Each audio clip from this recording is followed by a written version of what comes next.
আসসালামু আলাইকুম রহমতুল্লাহি অবরকাতুহু। সম্মানিত দর্শক, রাজনীতির কূটকৌশল বা চাণক্য নীতির সর্বোচ্চ প্রয়োগ বাংলাদেশে চলছে।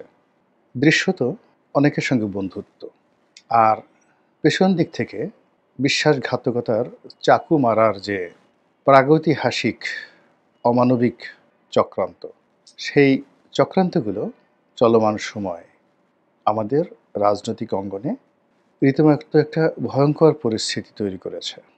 যখন একটি দেশের রাজনীতি ভালো হবে বা ভালো যাবে, বা আপনি আশা করতে পারেন যে আপনার এই রাষ্ট্র একটি শুভ পরিণয়ের দিকে যাবে, তো এসব ক্ষেত্রে সবচেয়ে প্রথম যে উপকরণ, সেটা হলো জনমনে স্বস্তি, এক ধরনের শান্তি শান্তি ভাব থাকবে। আপনি যদি সুইজারল্যান্ডে যান, গিয়ে দেখবেন যে সব জিনিসপত্রের দাম আকাশচুম্বী। একটি ছোট্ট কামরা, সেখানে ৪-৫ জন ভাগাভাগি করে থাকে। অথচ অসংখ্য জমি, এলাকা বিরান পড়ে আছে। কিন্তু ওর মধ্যে ছোট্ট একটা কুঁড়ে ঘর তৈরি করে আপনাকে যদি থাকতে হয়, তাহলে দেখা গেল যে বাংলাদেশি টাকায় প্রায় ৫ লাখ টাকা আপনাকে ভাড়া দিতে হবে। অন্যান্য খরচ বাদ দিয়ে ধরে মোটামুটি দুজনের একটা সংসার ১০ লাখ টাকার নিচে আপনি সুইজারল্যান্ডের যে জুরিক, সেই জুরিকের আশেপাশে আপনি বসবাস করতে পারবেন না। মানে একেবারে সকাল থেকে রাত পর্যন্ত ১টা, ২টো, ৩টে চাকরি করেও মানুষ ২ জন বা ৩ জনের সংসার চালাতে হিমশিম খায়। এত নির্মম জীবনযুদ্ধ, তারপরেও সেখানে মানুষ শান্তিতে বসবাস করে, এবং সুইজারল্যান্ডকে বলা হয় পৃথিবীর স্বর্গ। এর কারণ হলো সেখানে রাজনীতি নিয়ে কোনো কুটিলতা নেই। আপনি যদি পৃথিবীর অন্য কোনো সভ্য দেশে যান, যেমন ধরেন কানাডার কথা। কানাডার বড় দুটো শহর মন্ট্রিল এবং ভ্যানকুভার, এই দুটো শহরের একেবারে কেন্দ্রে, অথবা ধরুন নিউ ইয়র্ক।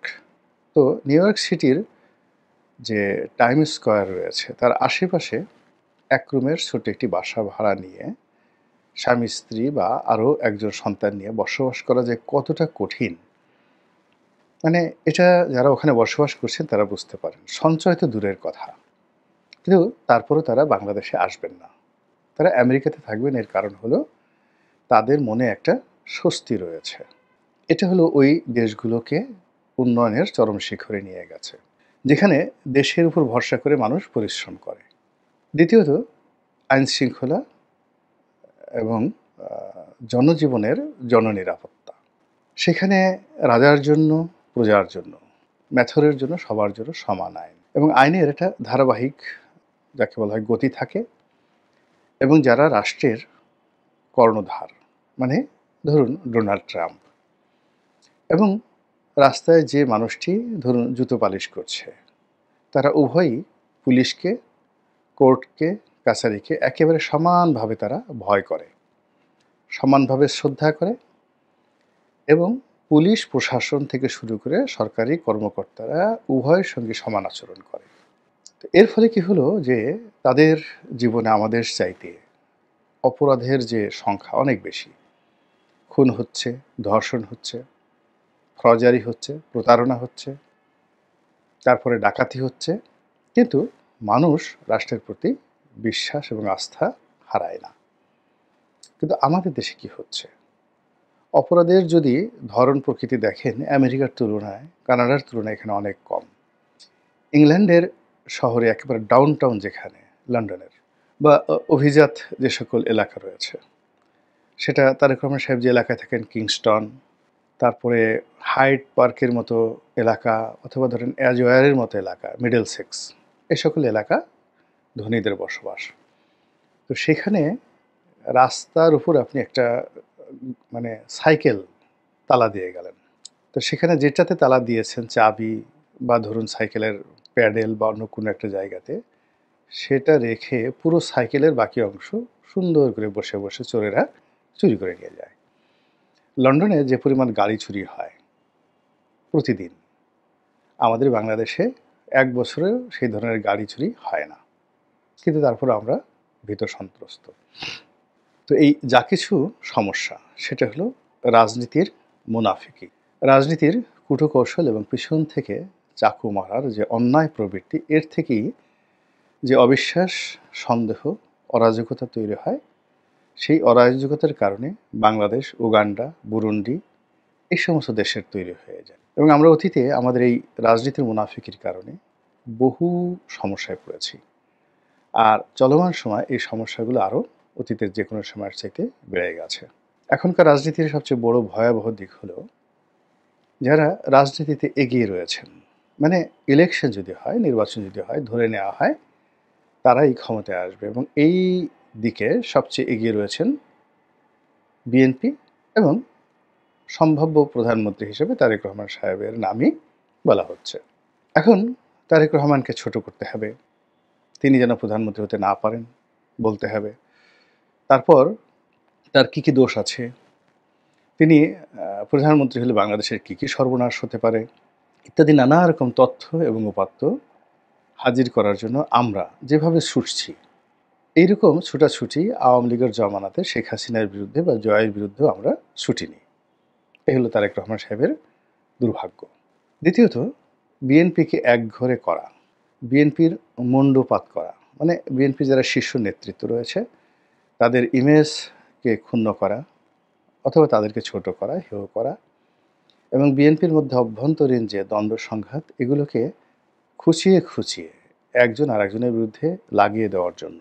এখন যারা রাষ্ট্র চালাচ্ছেন তারা, রাষ্ট্রের গোয়েন্দা সংস্থা এবং ভাতৃপ্রতিম অর্থাৎ বিএনপির সাথে খুব ভালো সম্পর্ক ছিল বা আছে, তাদের মাধ্যমে দেশি এবং বিদেশি গোয়েন্দারা যে বিষ ছড়াচ্ছে, এর ফলে টেকনাফ থেকে তেঁতুলিয়া পর্যন্ত যারা বিএনপি করেন তাদের জন্য এই দলটি করা, নিরাপদে করা ক্রমশ কঠিন থেকে কঠিনতর হয়ে যাচ্ছে। এবং আগামীতে নির্বাচন যত ঘনিয়ে আসছে বা আগামী বছর অর্থাৎ 2026 সনের ফেব্রুয়ারিকে টার্গেট করে বিএনপি যতই এগোনোর চেষ্টা করছে তার পথে অসংখ্য বাধা তৈরি করে এই দলটিকে একেবারে আওয়ামী লীগের একটা পর্যায়ে নিয়ে যাওয়ার জন্য আলটিমেটলি কেল্লা ফতের পর্যায়ে পৌঁছে গেছে বিএনপি বিরোধীরা। ফলে কি হলো, তারেক রহমান সাহেব এবং জনাব ডক্টর মোহাম্মদ ইউনূস সাহেব তাদের যে বৈঠক এবং সেই বৈঠকের অন্তর্নিহিত কথাবার্তা, সমঝোতা এবং সেটার যে এক্সপেকটেশন ছিল, আশা ভরসা ছিল, এটা এখন বিএনপির একজন সিঙ্গেল লোকের মধ্যেও শতভাগ বিশ্বাস নেই। বিএনপির কিছু শীর্ষ নেতা অবশ্য মুখে মুখে বলছেন যে নির্বাচন ফেব্রুয়ারি মাসে না হওয়ার কারণ দেখছি না। তারপরে বলছেন ডক্টর মোহাম্মদ ইউনূস তার জীবনের শেষ প্রান্তে এসে পৌঁছেছেন, এখন তার চাওয়া পাওয়ার কিছু নেই, তিনি এই কাজ করবেন না, তিনি তার অঙ্গীকার রক্ষা করবেন। এগুলো খুবই দুর্বল যুক্তি, দুর্বল কথা এবং অসহায়ের ভাষা। যখন একটা মানুষ অসহায় হয়ে পড়ে তখন প্রতিপক্ষ তার মধ্যে একটা স্বৈরতান্ত্রিক মনোভাব মাথা নাড়া দিয়ে ওঠে। একজন শেখ হাসিনা, তিনি তো গণতন্ত্রের পুরোধা ছিলেন, গণতন্ত্রের মহানায়িকা ছিলেন। তো তার যে নির্মম পতন, নিষ্ঠুর পতন, এবং তিনি যে অভিষিক্ত হয়েছেন ফ্যাসিস্ট, যেটি আমাদের এই বাংলাদেশে আর কেউ হয়নি। ভারতেও কাউকে ফ্যাসিস্ট বলা হয় না, সারা দুনিয়াতে 1 নম্বর ফ্যাসিস্ট হিসেবে মুসোলিনিকে বলা হয়। আর আমাদের এই বাংলাদেশে এখন মুসোলিনির পরিবর্তে শেখ হাসিনাকে ফ্যাসিস্ট শেখ হাসিনা বলা হয়, স্বৈরাচারী বলা হয় এরশাদ সাহেবকে। এখন স্বৈরাচারী যে তকমাটি, এটা শেখ হাসিনার জন্য প্রযোজ্য নয়, ফ্যাসিস্ট বলা হচ্ছে সবার পক্ষ থেকে। তো এই যে শেখ হাসিনা যে একজন গণতান্ত্রিক নেত্রী থেকে স্বৈর শাসক হলেন, সেখান থেকে তার ফ্যাসিস্ট রূপে তার যে উত্থান হলো, অভিষেক হলো এবং তার যে পতন হলো, এর সকল কিছুর মূল্যে ছিল রাজনীতির বেইমানি, বিশ্বাসঘাতকতা, তার নিজের দলের ভিতরে বাইরে, তার সরকারের ভিতরে সরকারের বাইরে, এবং দেশি বিদেশি নানা চক্র, সব মিলিয়ে আওয়ামী লীগের বিরুদ্ধে যে সকল কর্মকাণ্ড চলছিল, যা কিনা আওয়ামী লীগের শেষ করে দিয়েছে, আওয়ামী লীগকে সবার থেকে একা করে দিয়েছে, এবং আওয়ামী লীগকে সবাই ভয় পেয়েছে কিন্তু ভালোবাসেনি, এবং আওয়ামী লীগের একান্ত ঘনিষ্ঠজন যারা রয়েছে তারাও আড়ালে আবডালে আওয়ামী লীগের পতন চাইত। যদিও সে সকল মানুষ প্রায় সবাই এখন আওয়ামী লীগের সঙ্গে গলায় মানে কাঁধে কাঁধ রেখে এখন সবাই জেল খাটছে, সবাই পালিয়ে আছে, কিন্তু তারা শেখ হাসিনার পতন চেয়েছিল। এখন তদ্রূপ একই পরিবেশ তৈরি করা হয়েছে বাংলাদেশের বৃহত্তম দল বিএনপির জন্য। বিএনপি প্রতিষ্ঠা হওয়ার পর রাজনৈতিকভাবে আজ অবধি কাউকে সেভাবে ভালোবাসেনি বা এভাবে ভালোবাসেনি যেভাবে বা এভাবে তারা এখন ডক্টর মোহাম্মদ ইউনূসকে ভালোবাসছেন। তারা অবাক বিস্ময়ে ডক্টর মোহাম্মদ ইউনূসের দিকে মুগ্ধ হয়ে তাকিয়ে থাকেন। তার অভিব্যক্তি, তার চেহারা, তার কর্মপন্থা, তার দক্ষতা এবং অভিজ্ঞতা এবং দুনিয়া জোড়া যে সুনাম এবং সুখ্যাতি, সে ব্যাপারে বিএনপির যে মনোভাব এতটা পবিত্র, এতটা নিখাত, এতটা বিশ্বস্ত এবং এই প্রেমের যে স্তর, সেই স্তর শিরি ফরহাদ বা লাইলি মজনুর যে প্রেম সম্ভবত সাংঘর্ষিক হবে। কোনটা বেশি? বিএনপির যারা শীর্ষ নেতৃত্ব তারা মনে করেন চাঁদের কলঙ্ক থাকতে পারে, কিন্তু ডক্টর মোহাম্মদ ইউনূসের কোনো কলঙ্ক থাকতে পারে না। এই বাংলায় বর্ষাকালে গ্রীষ্ম চলে আসতে পারে, শীতকালে হঠাৎ করে বসন্ত চলে আসতে পারে, কিংবা যেটা ইন্দোনেশিয়া বা জাপানে যে সুনামি হয়, আমাদের বাংলাদেশে সাধারণত এ ধরনের সুনামি হয় না। আমাদের দেশে ঘূর্ণিঝড় হয়, জলোচ্ছ্বাস হয়, বড় জোর ছোটোখাটো ভূমিকম্প হয়। তো আমাদের এই বাংলায় যদি জাপানের সেই যে কুখ্যাত বিধ্বংসী সুনামি, যা জাপানকে তছনছ করে দিয়েছিল এবং যার ঢেউ ইন্দোনেশিয়াতে লেগেছিল, তো বঙ্গোপসাগরের উপকূলে সেই সুনামি যদি আশ্রয় পড়ে, এই অসম্ভব ঘটনা বাংলাদেশে যদিও সম্ভব হয়, কিন্তু তারপরেও ডক্টর মোহাম্মদ ইউনূসের যে জবান, পবিত্র জবান দিয়ে তিনি জনাব তারেক রহমান সাহেবের কাছে অঙ্গীকার করেছেন, এই অঙ্গীকার তিনি ভঙ্গ করবেন না বা এটা সম্ভব নয়। বিএনপির ঈমান এত স্ট্রং এবং সেই ঈমান এতটা নিখাত, তারা ডক্টর মোহাম্মদ ইউনূসের নাম শুনলে এখন তাদের মধ্যে এক ধরনের প্রশান্তি চলে আসে। তাদের যত বেদনা থাকুক, ধরুন কারো শরীরে ক্যান্সার আছে, কারো শরীরে যদি অন্য কোনো রোগ থাকে বা ফোড়া থাকে, বিষফোড়া থাকে, তো তাদের সামনে যদি ডক্টর মোহাম্মদ ইউনূসের কোনো বাণী শোনানো হয়, তারপরে ডক্টর মোহাম্মদ ইউনূসের নাম উচ্চারণ করা হয় এবং ডক্টর মোহাম্মদ ইউনূসের পক্ষ থেকে কোনো বক্তব্য তাদের জন্য দেওয়া হয়, অমনি তাদের সেই রোগ ভালো হয়ে যায়। তাদের মুখে হাসি ফোটে এবং বসন্ত যাকে বলে তাদের জীবনে চলে আসে। এইরকম একটি অবস্থা শুরু হয়ে গেছে। এবং বিএনপির এই যে প্রেম, এখন এটা কি একতরফা নাকি পারস্পরিক, এটা প্রশ্ন সাপেক্ষ বিষয়। কিন্তু বিএনপির এই প্রেমে পুরো বাংলাদেশে একটা রাজনৈতিক বিপর্যয় দেখা দিয়েছে। যারা এতদিন ডক্টর মোহাম্মদ ইউনূসের সঙ্গে সুসম্পর্কে যুক্ত ছিলেন, তাকে তাদের ত্রাণকর্তা আপনজন ভেবেছিলেন, তাদের বক্তব্য হলো, এটা কী ধরনের কথা? আমাদেরকে রেখে আমরা এতদিন সার্ভিস দিলাম, এতদিন স্যারের জন্য এত কিছু করলাম, তারপরে স্যারের জন্য ঝুঁকি নিলাম এবং স্যারকে ক্ষমতায় বসানোর জন্য আমাদের এত আত্মত্যাগ, সব কিছু ভুলে তিনি আমাদের সঙ্গে আলাপ না করে, আলোচনা না করে তিনি সেই লন্ডনে গিয়ে জনাব তারেক রহমান সাহেবের সঙ্গে বৈঠক করলেন। তাও আবার যেন তেন বৈঠক নয়, একেবারে ক্লোজ ডোর, দরজা বন্ধ করে একা একই বৈঠক। এবং আরও গুরুত্বপূর্ণ বিষয় হলো যে জনাব তারেক রহমান এবং ডক্টর মোহাম্মদ ইউনূসের মধ্যে যে বৈঠকটি হলো, এটা মারেফতের একেবারে সর্বোচ্চ স্তর। এবং আপনারা শরীয়ত এবং মারেফত সম্পর্কে জানেন। শরীয়তের যে বিষয়গুলো সেটা হলো দালিলিক, প্র্যাকটিক্যাল এবং দৃশ্যমান। আর মারেফতের যে বিষয়গুলো থাকে সেটি হলো সিনা টু সিনা, অন্তর থেকে অন্তরে। এটা আলোকিত হতে থাকে। আল্লাহর সঙ্গে বান্দার যে সম্পর্ক, গোপন সম্পর্ক, এটাকে মারেফত বলা হয়, গোপন সম্পর্ক। এবং এটার ভেদ বাইরের কোনো লোক বুঝতে পারে না। তো সেক্ষেত্রে ডক্টর মোহাম্মদ ইউনূসের সঙ্গে তারেক রহমান সাহেবের যে সম্পর্ক, এই মারেফতি সম্পর্ক, সেই সম্পর্কের মধ্যে তাদের মধ্যে কী আলোচনা হয়েছে, তারা কি বলেছেন এবং তাদের মধ্যে সেই বলার পরে কেন বাংলাদেশের রাজনীতি সব উথাল পাতাল হয়ে গেল, এগুলো নিয়ে যারা রাজনীতির শরিয়তি মৌলবি, প্রকাশ্য রাজনীতি যারা করেন, তাদের মধ্যে চিত্ত চাঞ্চল্য দেখা দিয়েছে। তাদের মন ভীষণ ভারী, তারা ক্লান্ত, তারা বিধ্বস্ত, তারা বিক্ষুব্ধ। তারা ডক্টর মোহাম্মদ ইউনূসকে অনেকে ত্যাগ করার হুমকি দিয়েছেন, অনেকে অভিমান করে দূরে সরে রয়েছেন।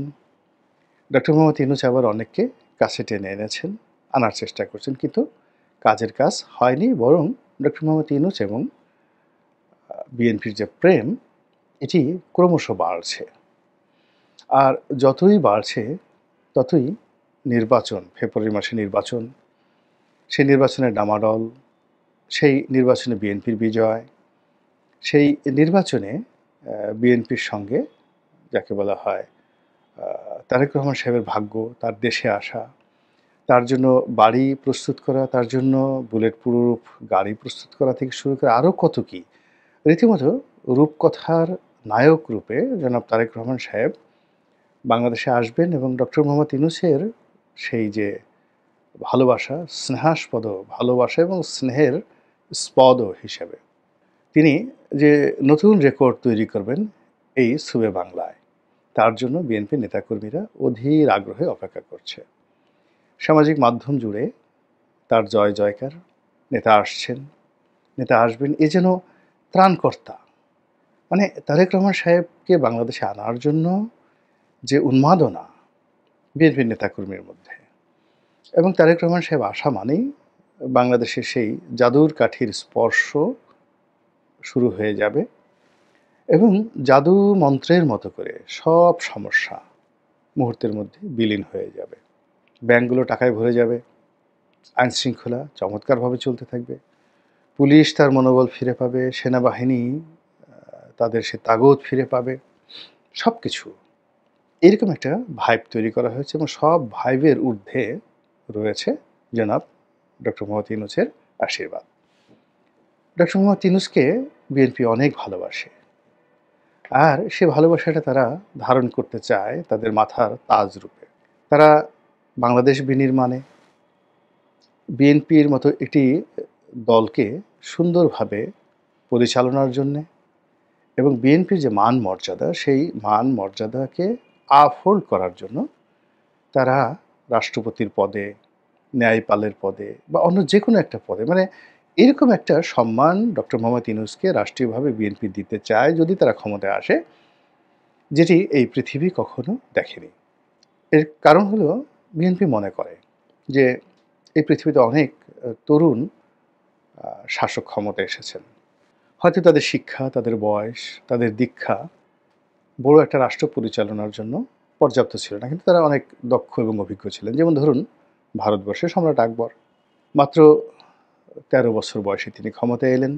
তো সেক্ষেত্রে তাকে ক্ষমতায় টিকিয়ে রাখার জন্য বৈরাম খান যে গুরুত্বপূর্ণ ভূমিকা পালন করেছেন, খুবই সুদক্ষ সেনাপতি, ভীষণ রকম কূটনীতিবিদ, সাহসী, মহাবীর এবং তৎকালীন দুনিয়াতে মানে চীন দেশে, ভারতে এবং ইরানে, আফগানিস্তানে এবং সমরকান্ত এবং বুখারাতে মানে বৈরাম খানের তলোয়ারের যে সুনাম, সেই সুনাম মশহুর ছিল। তো একজন বৈরাম খানের অভিভাবকত্বে যেভাবে আকবর দুনিয়ার সর্বকালের সেরা শাসক হয়ে উঠেছিলেন, একইভাবে মার্কাস অর্লিয়াস একজন রোমান সম্রাট। তো মার্কাস অর্লিয়াস দার্শনিক ছিলেন, নামকরা রোমান সম্রাট ছিলেন। কিন্তু এই যে তার বড় হয়ে ওঠার পেছনে এরকম ডক্টর মোহাম্মদ ইউনূসের মতো একজন মুরব্বী তার মাথার উপর ছিলেন, যে তাকে রাষ্ট্রনায়ক এবং দার্শনিক বানিয়ে দিয়েছে। আপনারা পৃথিবী বিখ্যাত যে জ্ঞানী কনফুসিয়াসের নাম শুনেছেন, আপনারা সেই যাকে বলা হয় ম্যাকিয়াভেলির নাম তো অবশ্যই শুনেছেন, আবুল ফজলের নাম শুনেছেন, আকবরের জমানার চন্দ্রগুপ্ত বিক্রমাদিত্যের নাম শুনেছেন, চন্দ্রগুপ্ত মৌর্যের নাম শুনেছেন। সকলের মাথার উপরে কখনো চাণক্য রূপে, কখনো ভীমদেব রূপে, কখনো যাকে বলা হয় কৃষ্ণ রূপে, কখনো প্লেটো রূপে, অ্যারিস্টটল রূপে, কখনো আর্কিমিডিস রূপে শাসকদের উপরে যারা মুরব্বী হিসেবে ছিলেন, তারাই পৃথিবীতে নতুন ইতিহাস তৈরি করেছেন। তো সেক্ষেত্রে ডক্টর মোহাম্মদ ইউনূসের মতো বিশ্ববিশ্রুত একজন পণ্ডিত ব্যক্তি, তিনি যদি বিএনপির অভিভাবক হয়ে যান, তারেক রহমান সাহেবের অভিভাবক হয়ে যান এবং তার মাথার উপরে থাকেন, তাহলে এই মহাবিশ্বে রাজনীতির জন্য একটা নতুন মাইল ফলক বিএনপি এবং তারেক রহমান সাহেব গড়তে পারবেন। আমি যেভাবে বললাম, আমার ভাষা দুর্বল, আমার জ্ঞান আরও দুর্বল, আমি হয়তো ভেবে বলতে পারিনি, কিন্তু বিএনপির যারা খুব মাথাওয়ালা মানুষ, যারা বিএনপির খুব লেখাপড়া জানা মানুষ, তারা হয়তো এর চাইতে আরও ভালোভাবে ডক্টর মোহাম্মদ ইউনূস এবং জনাব তারেক রহমান সাহেবের যে বন্ধন, এটি নিয়ে তারা সুখর স্বপ্নে বিভোর। তারা বেগম জিয়ার সঙ্গে ডক্টর মোহাম্মদ ইউনূসের কথা হয়েছে, উনি টেলিফোন করেছেন। এতে বিএনপিতে রীতিমতো ঈদের বন্যা বয়ে যাচ্ছে, বলার মতো না। তো এই যে বন্যা, এই বন্যার ফলে কি হলো, ডক্টর মোহাম্মদ ইউনূসের প্রতি যে বিশ্বাস, আস্থা এবং প্রেম, বিএনপির যে প্রেম, এটি পাথরের মতো শক্ত, হিমালয়ের মতো অটল, প্রশান্ত মহাসাগরের মতো ধীর, স্থির এবং শান্ত।